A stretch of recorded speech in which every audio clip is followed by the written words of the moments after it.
major problem I see with Bitcoin as it is now is um, the problems it's creating for climate change.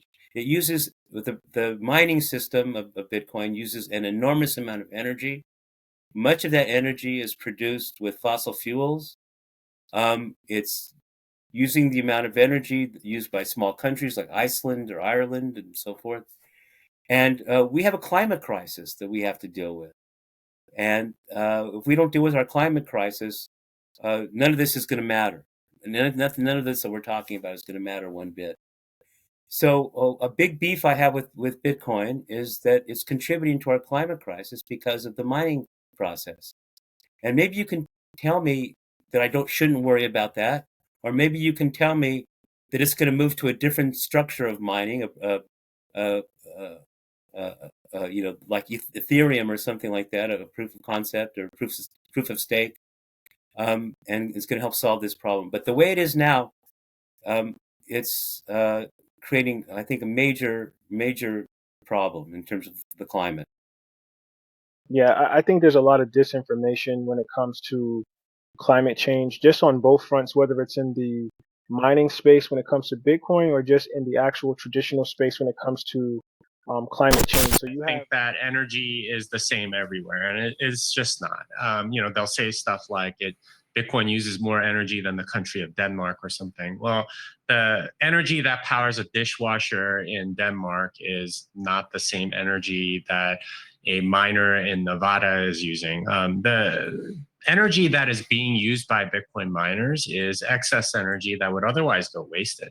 That tends to be the cheapest energy, and they move the mining facilities and all of the energy consumption towards those places where the energy is extremely cheap. So really, you're incentivizing more energy production and allowing energy to production facilities to make more profit, and cheapening it for everybody else through that extra capacity and so on. So, for example, here in Texas, we have a lot more energy production as a result of Bitcoin mining, and that stabilizes the grid. So we don't have stuff like the big freeze that happened in February of 2021, and that's a very good thing. And instead of sort of like killing the world or something like that, that's a very coarse view of how the energy market actually works and what Bitcoin mining actually does for everybody.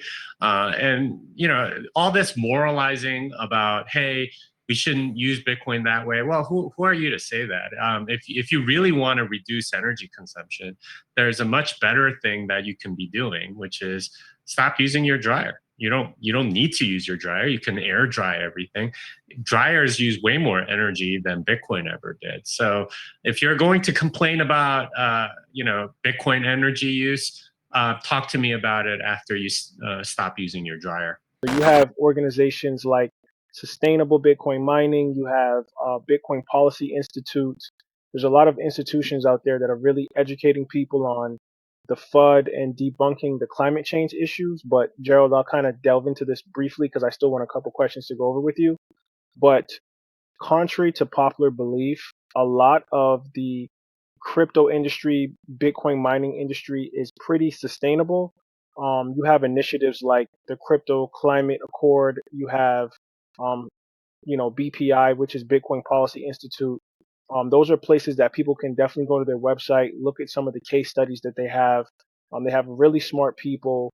Margot is a perfect example. She worked for NASA. She's now really into Bitcoin. She's showing the world that Bitcoin is green and that a lot of these mining facilities, some of them may be using, coal or some of these other CO2 emissive kind of protocols, but a lot of them are using solar, a lot of them are using wind, a lot of them are using hydropower to actually mine the Bitcoin, which a lot of people don't know about because it doesn't get a lot of airtime. But what does hold true about Bitcoin mining is that it does require a substantial amount of energy, but that's just a part of the protocol, right? As we get more in tune with artificial intelligence, more in tune with some of these other high producing energy machines that we have, whether it's computers or miners, it's just natural progression that we're going to actually use more energy. But a lot of the companies, ASIC being an example, there's a company called ASIC that mines Bitcoin. The narrative that they have is that crypto mining might inherently cause power outages, or they use more energy than Sweden, and there's all these different likes, right? And I want to give some pushback on that because 39% or 40% of the Bitcoin mining facilities right now are using renewable energy sources. So that's kind of challenging the notion that crypto mining is detrimental to the environment. It's also essential to really think about some of the outdated information or the failure to kind of keep the educational system up to date with the rapid advancements of mining technology that improve energy efficiency, right? You're talking about the chips market.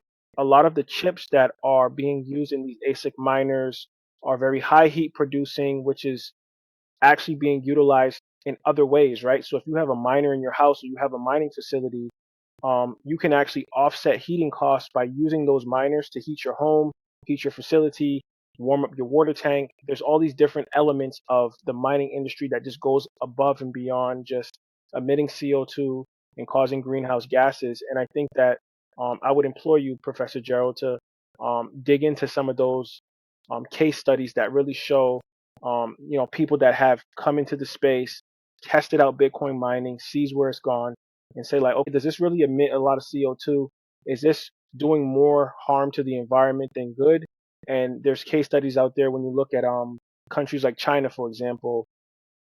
They did like a full assessment of Bitcoin's overall energy consumption and environmental footprint. And if you look at the results, you'll be like really blown away because, a lot of like weird stuff comes out of China and they're not always accurate. But China actually banned Bitcoin a few years ago, and they kind of had to like recant it because they realized that the moment that they banned it, the network and all the energy to the protocol just went to somewhere else. And the US ended up actually grabbing up a lot of that energy. When you look at Texas, Texas has a lot of free open grid sources, and they have a lot of miners down there, like Riot, for example, and they're mining Bitcoin every day. They're helping communities. They're actually giving back free energy to those communities when they have an overload. So there's definitely a lot of things in the space that you would find insightful that you could read on that would really show you that, contrary to belief, that the Bitcoin mining industry is not as unsustainable as people think it is.